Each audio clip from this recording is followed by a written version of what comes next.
Everybody, we're recording, but it's not getting any of you. It's just getting the backs of your heads at most.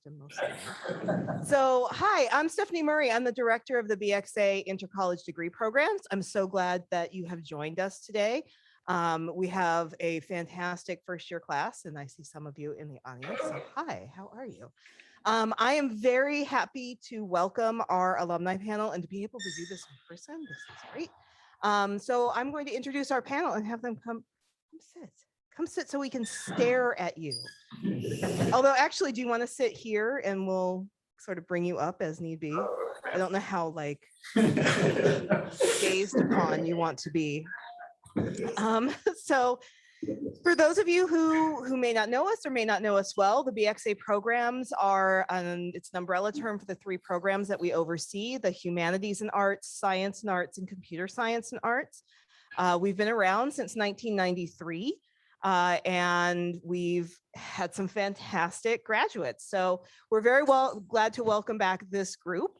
I think I'm just going to go in alphabetical order. Lucky you, Harrison. So first, I'll introduce you to Harrison Apple, who graduated with a Bachelor of Humanities and Arts in Global Studies and Art in 2013. They are the co-founder of the Pittsburgh Queer History Project, recently completed the doctorate in Gender and Women's Studies at the University of Arizona. So I'm sorry, Dr. Harrison Apple is with us today. Do you want me to read your bio? I love to read a bio. Harrison Apple, Dr. Harrison Apple, is an artist and historian based in Pittsburgh, Pennsylvania. While a BXA student in 2012, they co-founded the Pittsburgh Queer History Project with Dr. Tim Haggerty and Dani Stuchel. After graduating in 2013, Harrison became the CMU Center for the Arts and Society Artist in Residence to support community-centered oral history, archives, and exhibition programming, focusing on working class LGBTQ lives and the development of a mid-20th century after-hours gay world. In 2015, they were recruited to join the PhD program in Gender and Women's Studies at the University of Arizona, where they received their doctorate in 2021. Their interdisciplinary scholarship in cultural and political theory, ethnography, and visual studies has been published in Transgender Studies Quarterly, the Introduction to Transgender Studies textbook from Columbia University Press, and the Archivaria Journal. Their arts practice, it continues through their teaching in the eSociety program at the University of Arizona, as well as through their work co-directing the Pittsburgh Queer History Project, creating online and physical exhibitions, and providing community media preservation services. During the past 2 years of quarantine, they've become an avid handweaver, dyer, and spinner, slowly accumulating looms, wheels, and recycled fiber for custom textiles. And they are gorgeous. They are really quite pretty. So please welcome Harrison Apple.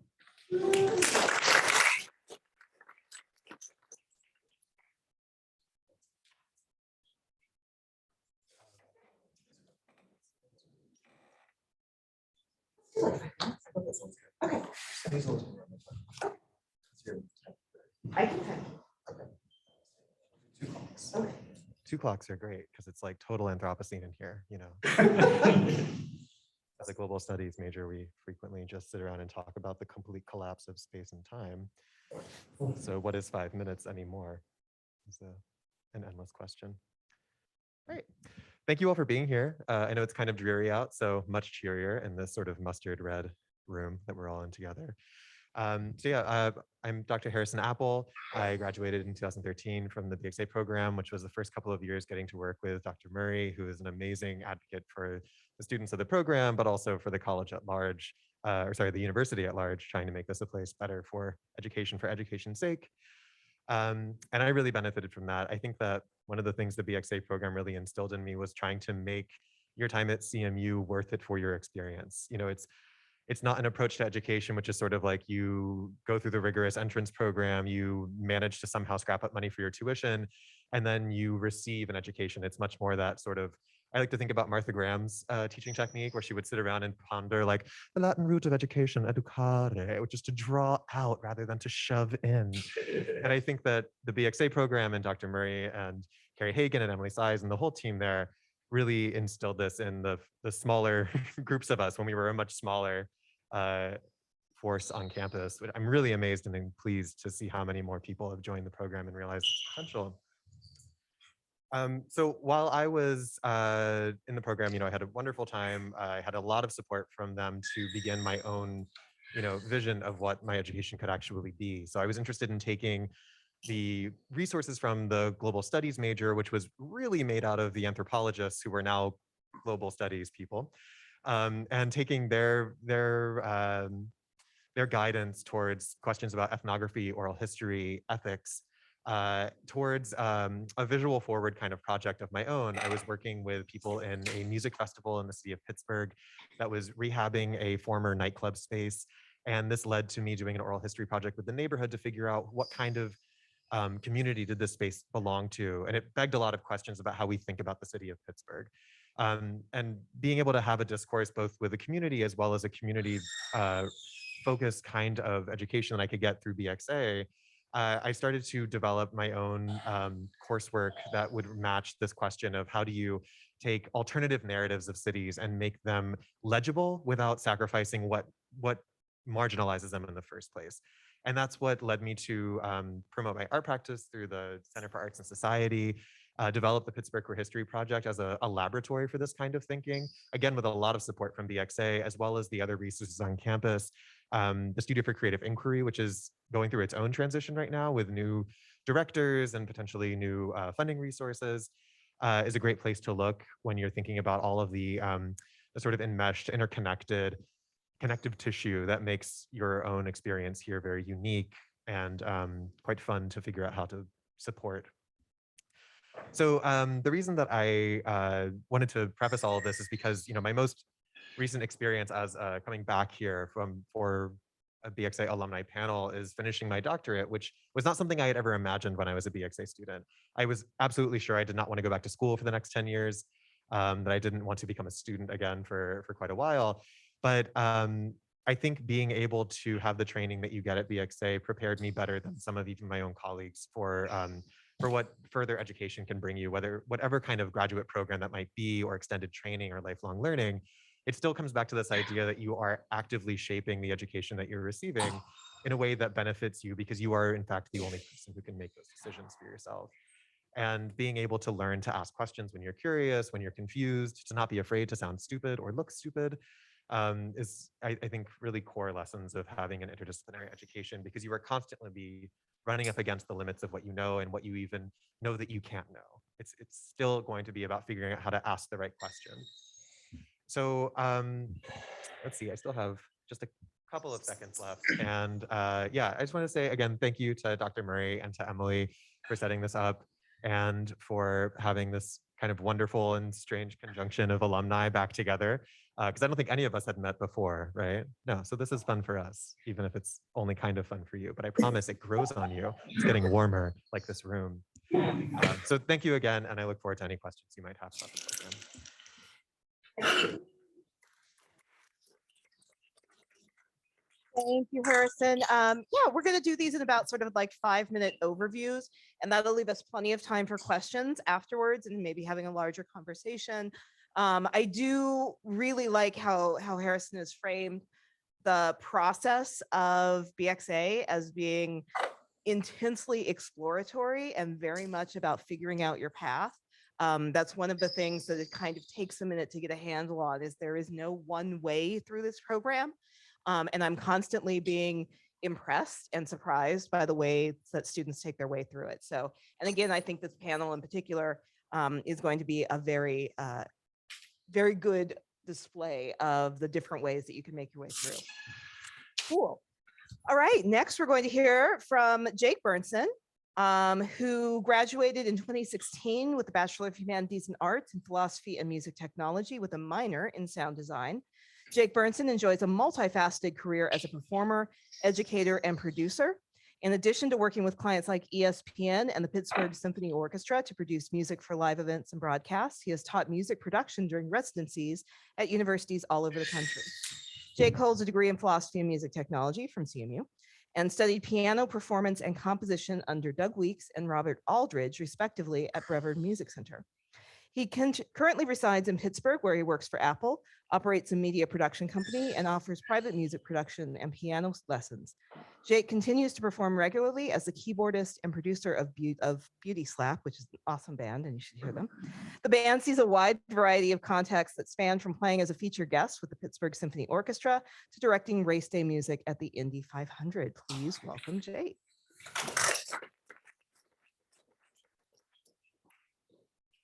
All right. Hello. I feel like I have to follow like an awesome opening act now. So I'm going to do my best. Yeah. So I graduated in 2016 from CMU, where I studied philosophy and music technology. I remember at that time when I was graduating high school, I was really unattracted to the idea of choosing a major. And I remember coming to CMU and meeting with people and saying like, okay, so I spent all of my time in my room making beats, and I have started an existentialist club at my high school. Where do you think I can maybe fit in? And they were like, I think you should talk to Stephanie, who was like, it sounds like you should study music technology and philosophy. And I was like, oh, that's an option. And so then thus began 4 years of being in the BXA program, where I honestly think that a lot of the most important work that I had to do came back to the same thing over and over again, which is that I had to explain why I was studying music technology and philosophy and what that was going to do, which is hard. Like that's a hard thing to explain to people.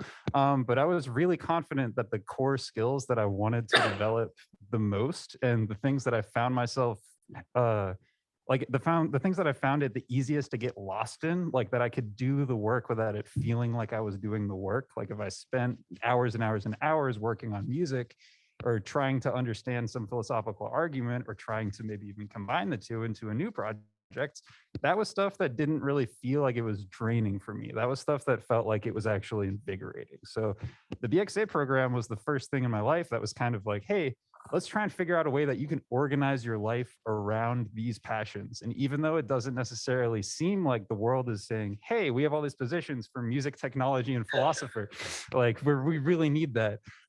If I could have the skills to present myself as like, these are the skills that I offer, it would be, and you know, I do them at a high enough level that CMU said it was okay for me to do that. It's also probably part of it.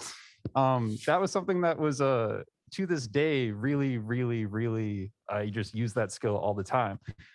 So yeah, like in my bio, it like hit on some of the like highlights, so to speak. So like when I was in CMU is when I started developing the musical project Beauty Slap. So that combines live horns with live electronics, and then I do keyboard stuff as well. So it's sort of like an intersection of like acoustic, sort of classical, like the pedagogy of classical music with more sort of new school like beats kind of a thing. That was kind of one of the first times where I came out of CMU and I was like, oh wait, this is exactly what I was just doing. Like I have to explain to people how I combine these two things, why it makes sense to combine these two things, and why when I do that, it's going to end up being greater than the sum of its parts. And then kind of over and over again, I have found having a career in the arts is exactly that. So it's like, you know, being the music director at the Indy 500, there's not like a bullet list of things that people are looking for where they're like, oh, okay, so like you've done X, Y, and Z, like you have this degree, then you're definitely qualified for that job. What that job entails is being on the racetrack and trying to like, you literally have one earphone in where there's a TV producer saying, okay, like you're going on in 5 seconds. No, sorry, it's 2, 1 right now. And then you start composing and then they're like, okay, we're cutting a break, stop. And you're like, okay, stop. And it's like, you have to just kind of handle all of that.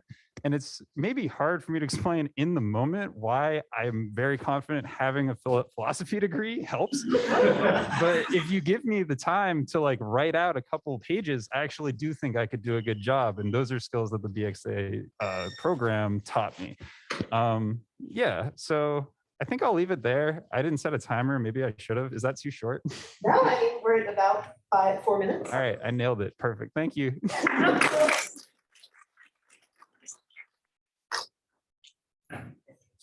Thanks, Jake. Yeah, the experience of of navigating the Indy 500 has to have been a thing, because that is not a quiet place to sort of work and fall into the flow. So yeah, awesome. Next, we're going to hear from Josh Einstein Curtis. Feel free to cut it down. No. This is awesome. Jake, not Jake, Josh, we have all the J's and then Harrison. So it's actually Jerrison now. So Josh actually predates my time at CMU. So I'm excited to hear about what his experience was during his time. And then is still at CMU. So Josh graduated with a Bachelor of Humanities and Arts in 2005 in Drama and Cultural Studies with an additional major in Chinese Studies, and now works as a security researcher at the CMU Software Engineering Institute. Josh uses his previous hardware and systems design experience to help government clients gain a clearer understanding of how ubiquitous technologies like Wi-Fi and the internet function. Before the SEI, the Software Engineering Institute, he worked at Fermilab, America's particle physics and accelerator laboratory. Professionally, he has used several specialized programming languages to create custom hardware devices. Previously, he was a PhD candidate at Colorado State University, researching free electron lasers, as well as computer architectures before leaving his PhD program. Good for you. That's hard, but it's like when you find the thing you need to do. He also holds an MSEE from Boston University's LEAP program with a personal focus on satellite communications and semiconductor optics. Before returning to academics and entering engineering, Josh worked in broadcast systems integration and lived in China, mainly Chongqing, teaching English before working with NBC at the 2008 Olympics in Beijing. Josh currently continues to work in the broadcast industry as a freelance engineer, systems integrator, and director for more than 15 years, mainly in live sports. So please welcome Josh. Hello, everyone. Yeah, thank you for having us out here. I kind of wish something like this was available when we came. I don't think when we toured the schools, we actually found anything. We had a visit to, not to talk down on a university, but we went to Syracuse University when I was looking at communications programs, and the tour guide made a point of saying, "Oh, that's for all the smart kids." And that really kind of turns you off to a school when you hear something like that. Well, when we came to Carnegie Mellon, really looking at the BXA program, it was, well, BHA at that time. It was the only program that provided a hybrid anything. I mean, it's not, like having a BA or a BS or something. And I wanted to do communications from drama work that I did back in high school. And I'm a really strong believer in the fact that entertainment is really important for society, and that without entertainment, you don't really have a society. You kind of just waste away. And so that's why, I did drama and cultural studies, and the BHA program really provided the support with the administrative staff did an amazing job helping me actually get into the courses that I wanted to, while also navigating the administrative problems that just show up when you're dealing with, I guess, 5 different colleges at the time. So one of the great things also that, I don't think is really talked about outside the BHA program is that Carnegie Mellon has a large number of student organizations. There's a lot of people got involved in AB Tech, which is the Activities Board Tech Group. There's CMU TV, I was part of that. And while I was here, I also helped restart the Allies program for the LGBTQ students on campus and, straight students, the Allies. And the BHA program provided a framework where you're actually learning the humanities at the same time, which you just don't get from just the art school conservatory programs here. And that made a big difference, being able to really learn how to think about how to look at the world and not just think about what you're doing as art, learning how to paint, for example, or learning how to cut wood in the shop, which I did a lot of. One of the things that is a little different is like the drama program, for example, you're required to do basically production crew like 4 days a week for 4 hours a day for your entire career in the drama school. I loved it. I mean, don't get me wrong. Otherwise, I wouldn't have done it. But at the same time, I'm also involved in outside activities, plus the Chinese, where you're required to, memorize, 100 words a week, easy. And it's just, the seminars that we went through in the first year were very helpful. And getting you an idea about how to get your work done and how to work. And again, I didn't see any of my other classmates really having the framework that we had here. And the other thing that was nice is, after I graduated, I worked for a bit building production trucks before moving to China and teaching English, for like a year and a half, 2 years. And the program really offered me a wider opportunity to meet people and do things that I wouldn't have really done otherwise. And without that background, there's no question, I think teaching out there would not really have been a smart plan for anyone. I saw some of the expats as they burned out slowly in China. And the other thing that it really gave is, I think Harrison talked about this a little bit, the advanced education. I went back for my master's and then joined the PhD program as well. And you really come into it straight out knowing how to do research again. And that's more than just, someone being at Carnegie Mellon and learning how to do the work. The program itself gave you the breadth that you would not have otherwise. So that's my feeling about it. And it's just, I don't think I've found anything else even close to it when I was looking, and I haven't seen anything similar now to allow you to really create a path where you learn something and are able to bring knowledge to others that crosses all the different domains of arts and humanities. So, yeah. Thank you.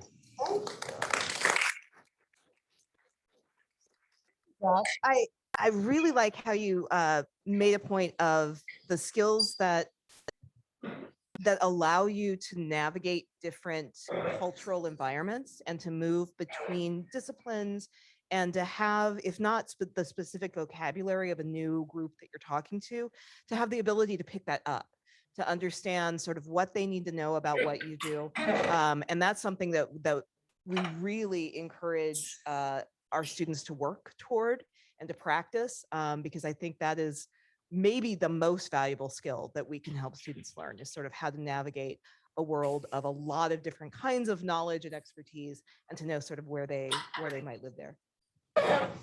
Okay. All right. Now we get to talk to Gina. Gina Yin graduated in 2020 with a Bachelor of Computer Science and Music Technology with minors in game design and music.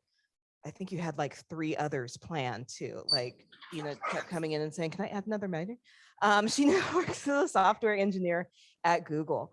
Gina is a creative programmer and a multidisciplinary computational artist. Her work spans disciplines such as machine learning and AI, front, back-end development, video game, and audiovisual installation.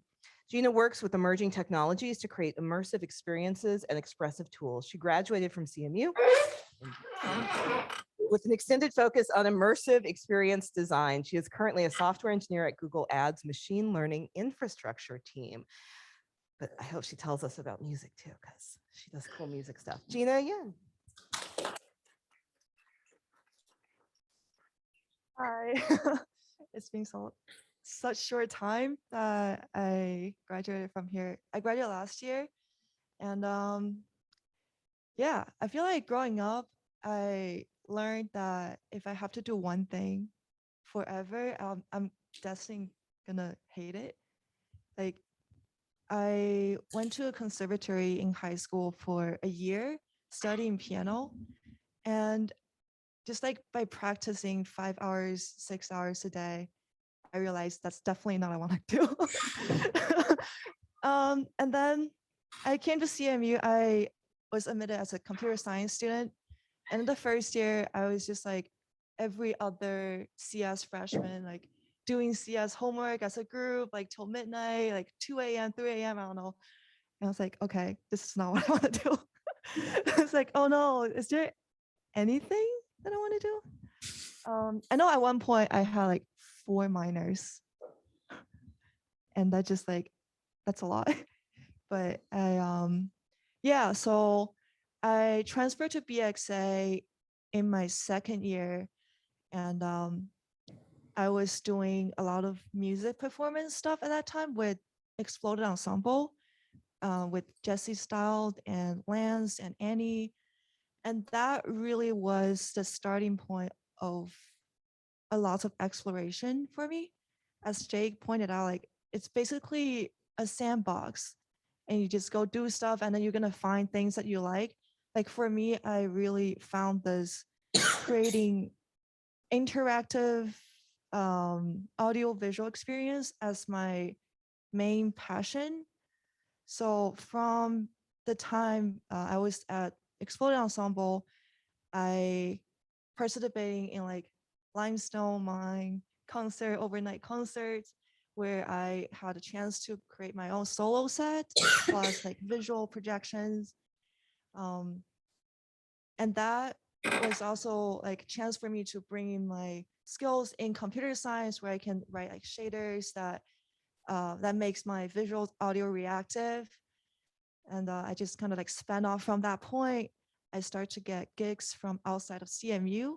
So I started to, for my second year, I also started to perform as a musician, as a visual artist at Collision. I don't know if you guys know that, but it's like a noise show venue in Pittsburgh that hosts like traveling artists and local artists. And I recently performed there with like Machine Girl and Spetnar. Yeah.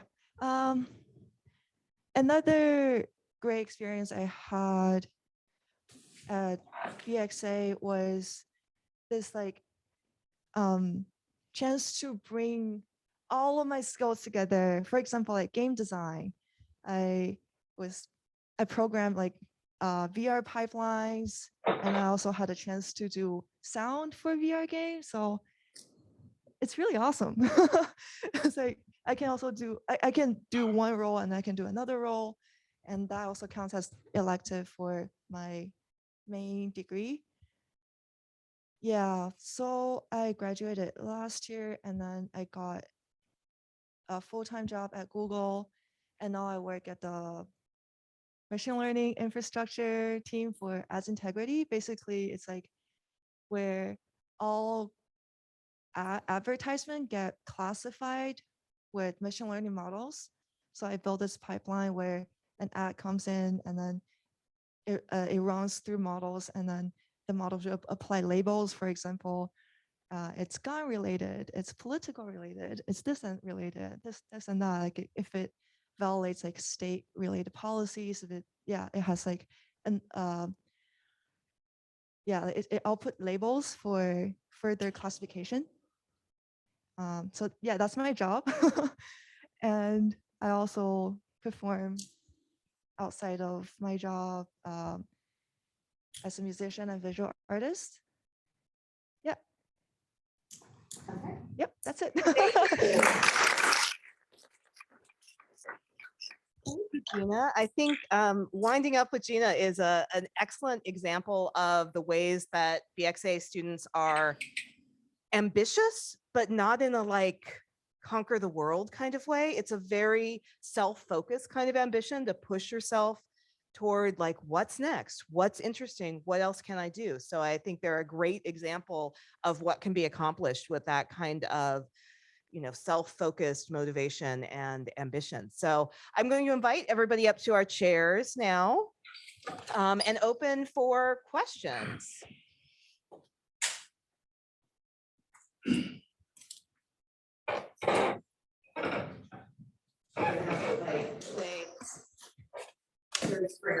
For that questions.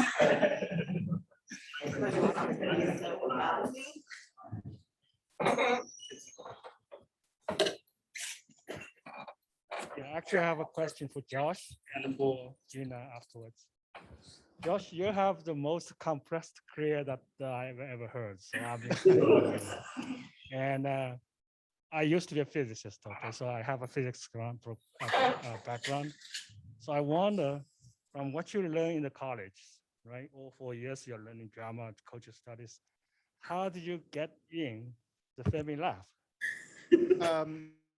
So when I started my PhD program, so this might come off bad to some people, but I do have to bring it up, which is that there's a wide quality of PhD programs across the US right now. I was chair of the APS's Forum on Graduate Student Affairs for a couple of years, and we heard some horror stories and some amazing stories.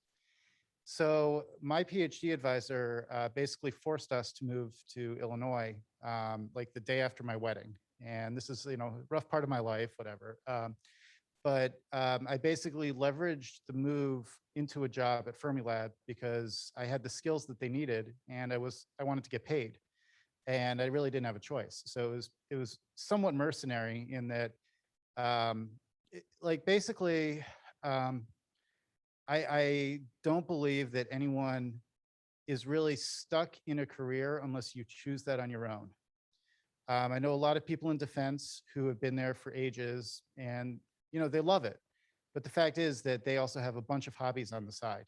And I made a point, even with the BHA, of trying to move to something different.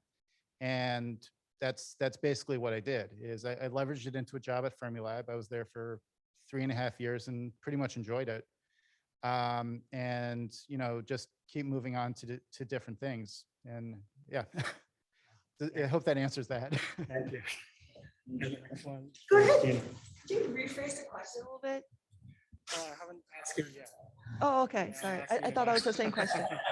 Go for I it. see you have a really busy 4 years in CMU, and you're working for Google now. I can understand Google is a very open-minded company. They do all things, normal people would understand. They do all kind of things. But the question I have is that I know Google likes people play music, like other companies do, right? But how do you think your music career helped you in hiring you as a software engineer? How my music experience helped me as a software engineer? Yeah. That's a really good question. I don't know. I think it makes me a more interesting person, and that's a lot. Like, for a lot of people that I work with, they have different lifestyle. I don't know, like from college, like just from the time I was at college, I make a lot of friends who are not software engineers, who didn't end up being a software engineer. And I feel like I don't have a full like work only mindset. And when I tell people, oh, I'm doing a show this weekend, and that really sparks conversation. I think that helped me have more like it helps me have a more interesting relationship with my team. Also, I can like show people stuff that I'm working on that could bring up conversations. Yeah, okay. So it mostly make you interacting much easier with people around, right?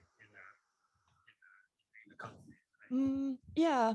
Also, there are like opportunities at a company where you can like showcase your stuff. Yeah, I know we do love people, playing music. But I was curious, kind of like, okay, you come to Google, do the interview, and you tell me I play music too, and people must be more interested in you, I guess.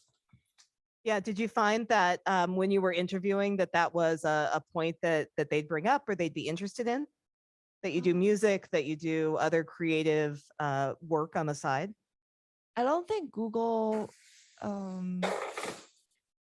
really emphasized that though during the interview process. So I wouldn't say that's something they emphasized during the interview. I think this goes back to Jake's point though about it feels like philosophy informs the Right. music, but figuring out precisely what that is really hard, right? Because it's so much a part of what you're doing. Right. That would you be doing what you're doing if you didn't have the creative side to it? And I think for Gina, just because I know we worked a lot on her transfer, is that she felt like she wasn't going to be, and I'm putting words in your mouth, but wasn't going to be as successful in the computer science if she didn't have this balance, if she didn't have this other work to, I don't know, energize, to excite, to motivate. But that's what it seemed like with your 4 minor, is that you were looking for more to learn. Yeah. Thank you. Thank you. Other questions?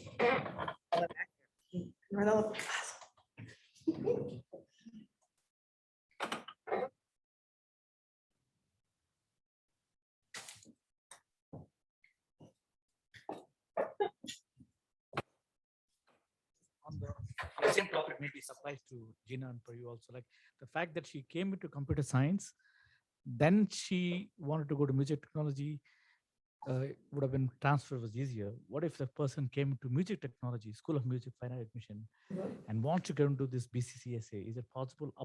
Is it also possible? Or is it admission wise? Is it possible for somebody to go to admit into music technology now wants to get to BCCSA? Yeah, absolutely. I know a lot of people who does that. Like, yeah, you probably can answer it better than I do.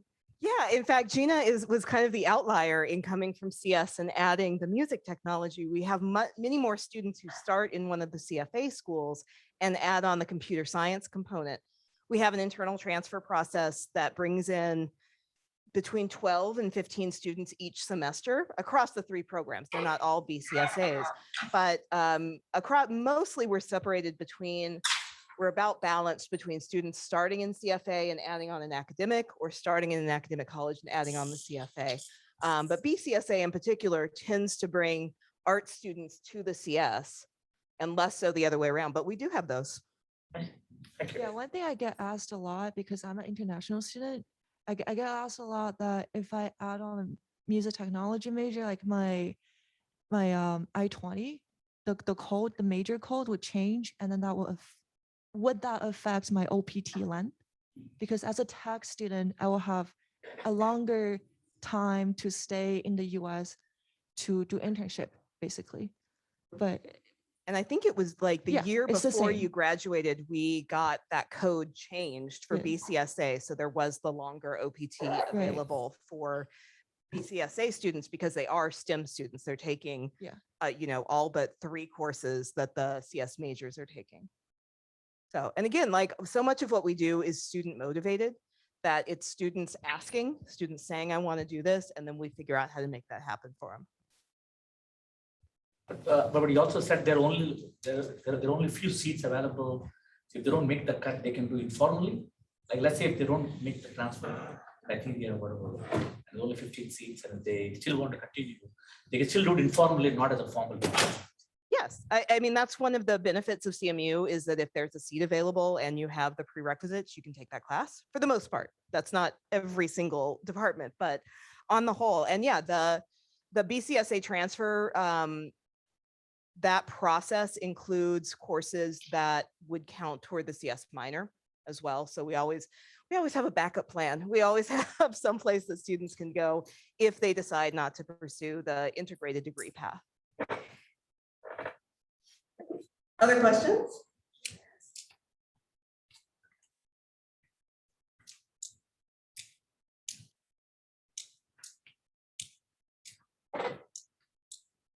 Hi, so I'm a BHA student, and I was wondering if those of you in BHA can give me any advice for kind of figuring out what you want to do with so many diverse interests, because I just have no idea right now. BHA? I was BHA. Were you BHA? Yeah, cool. She goes first. I am holding the microphone. This is the first thing you learn in BHA. If you're holding the microphone, you get to go first.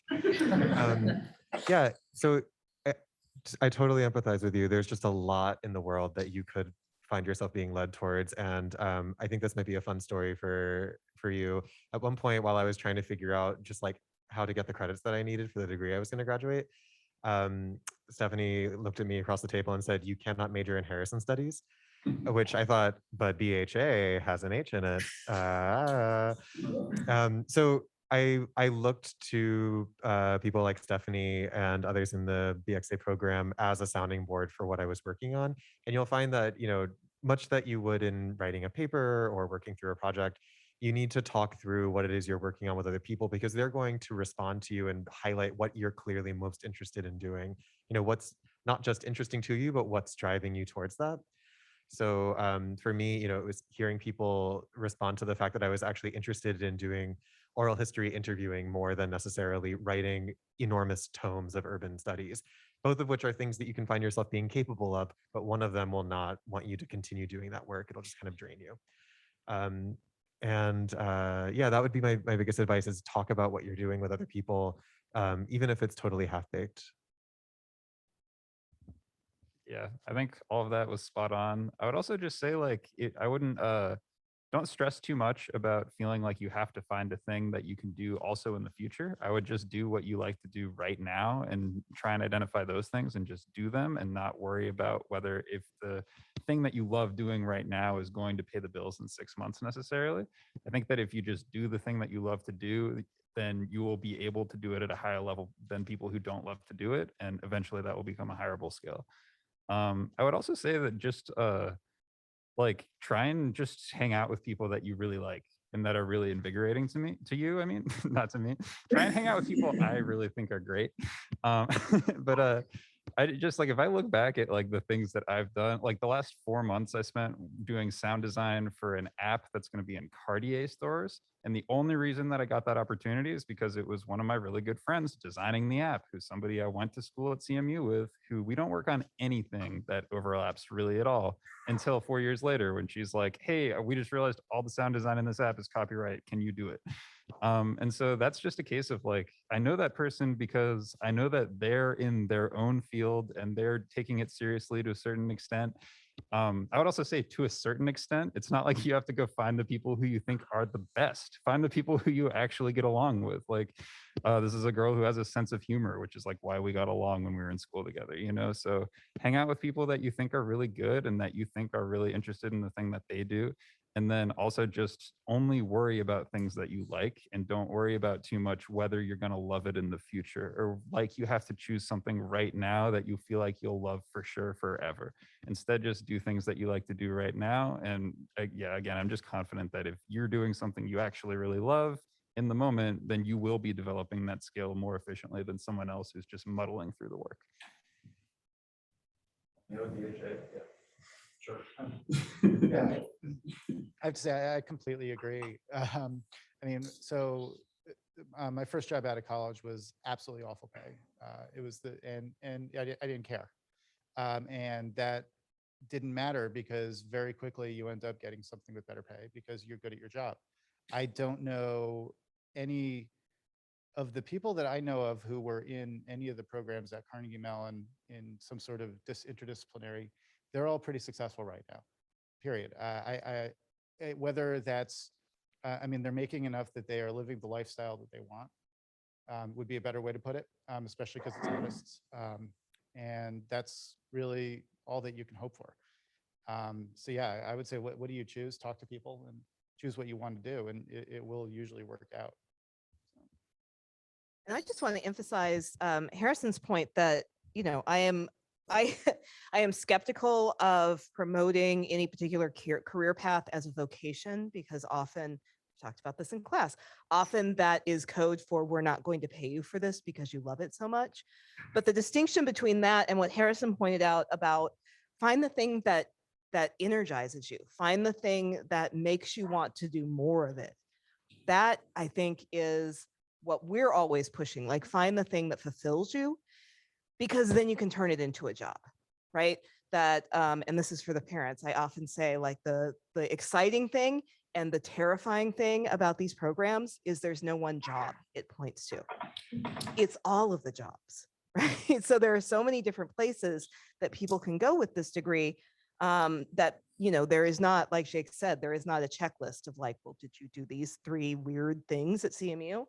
No, but you can turn it into something else and you can pitch that in a way that shows how you can benefit, how you can, you know, help other people accomplish what they want to do. On the topic of wondering like, oh my God, what is my child going to do when they graduate in terms of stable work? Because I think that's the hardest thing, especially right now where we're all sort of reassessing what day-to-day and stable support looks like. You know, I guess how many years ago now, you know, graduated from there, and I knew a lot of people in programs that I thought of as more along a technical track where you graduate with a pipeline to industry. And I found more and more that narrative is more mythological than it is true. And the counter to you could do any job as opposed to you will get this one is that you end up in a pool of thousands of applicants with the same qualifications.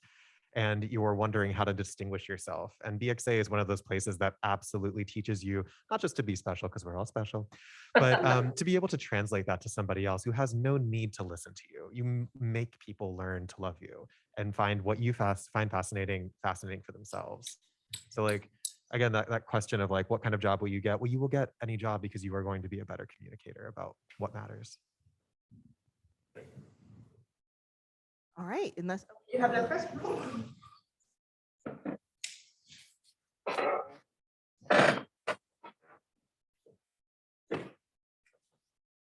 I feel like you all have so many interests, and have you found that has translated to your careers in the way you had hoped? Or do you feel like some of your interests, rather than are career focused, end up being passions and hobbies?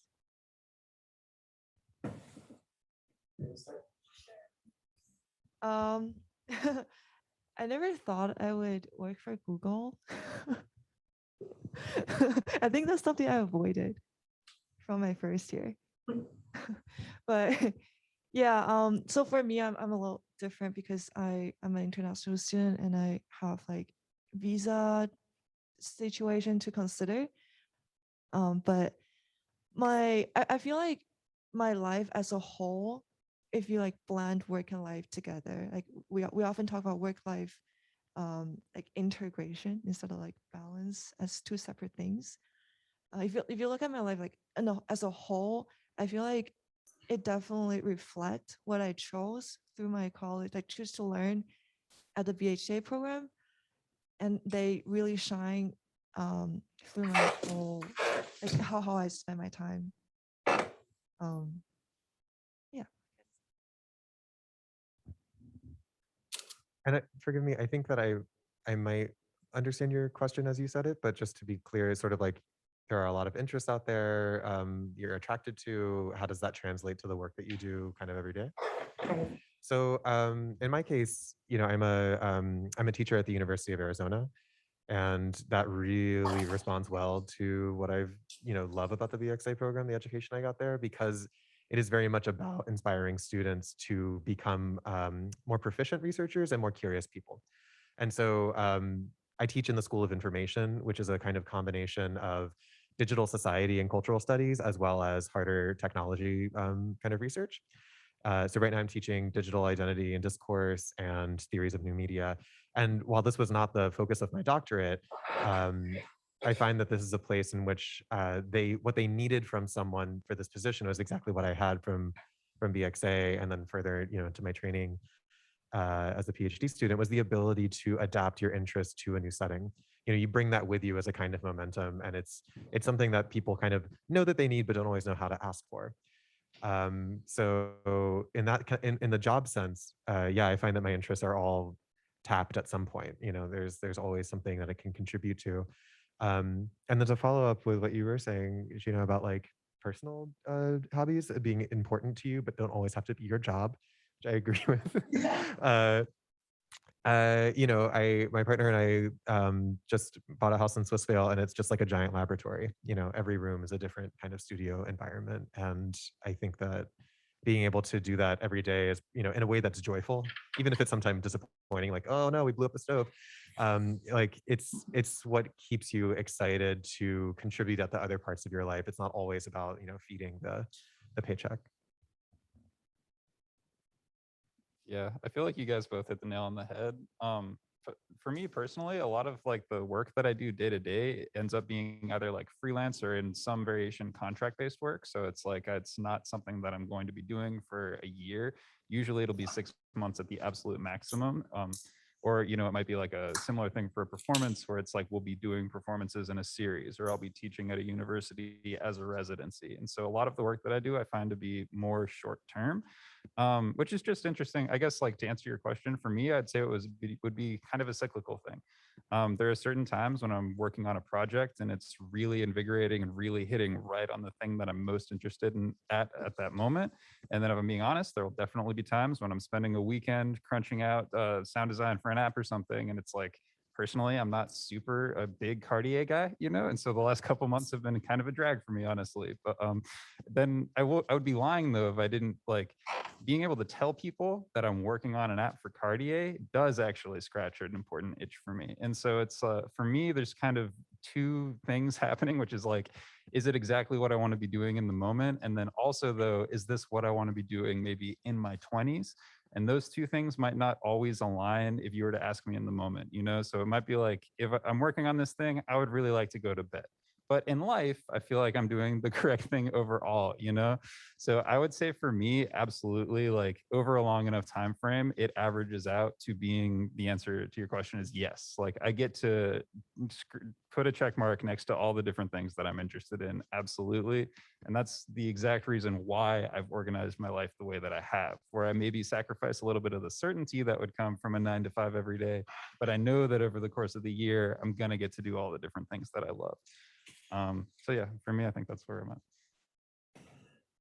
Yeah, I have to just second everything they said. That I think every single job I've had now. I mean, first of all, I'm not going to take a job if it doesn't scratch at least some of my interests. But even the ones that look to be very focused, you can get a lot more depth into it when you actually have other interests. I mean, it's like the whole problem with, I was just thinking about sports, while you're talking, you might have people who are crazy about football. They might know all the stats of every single player on the football team. And to be fair, you might be really bored at that, but they have something to talk about at work. So you have a closer personal relationship at work, and possibly they're a better manager for it. And that's how I feel about everything I've learned and done, is that it really sort of synthesizes, even in the most technical fields, they're still people. So. Yeah, and I'll add on, just because of the contact I have with alumni who I'm still in contact with our current students, is what I see is that they're not afraid to try a new creative or academic or intellectual hobby. That, I was talking to one of our seniors yesterday who's taking a glass blowing class at the Glass Center, and it's not anything to do with her major, but it's cool and she likes it. And that willingness to try new things, that willingness to dive in, goes back to Harrison's point about one of the things that we're trying to teach is how to be a curious person and how to maintain that curiosity over time, even if it doesn't have an immediate career benefit or an immediate financial benefit, that it's still worthwhile because it makes the rest of your life better too. Awesome.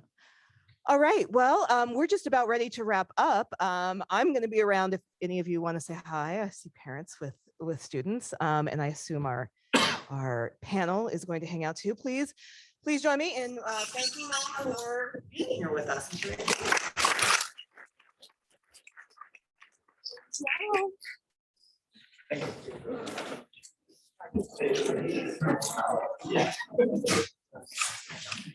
I said for Sherry Springer, but it really felt more like Sally Jessica. Well, we got the last report.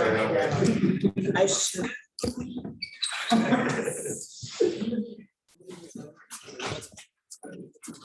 Yeah, so we'll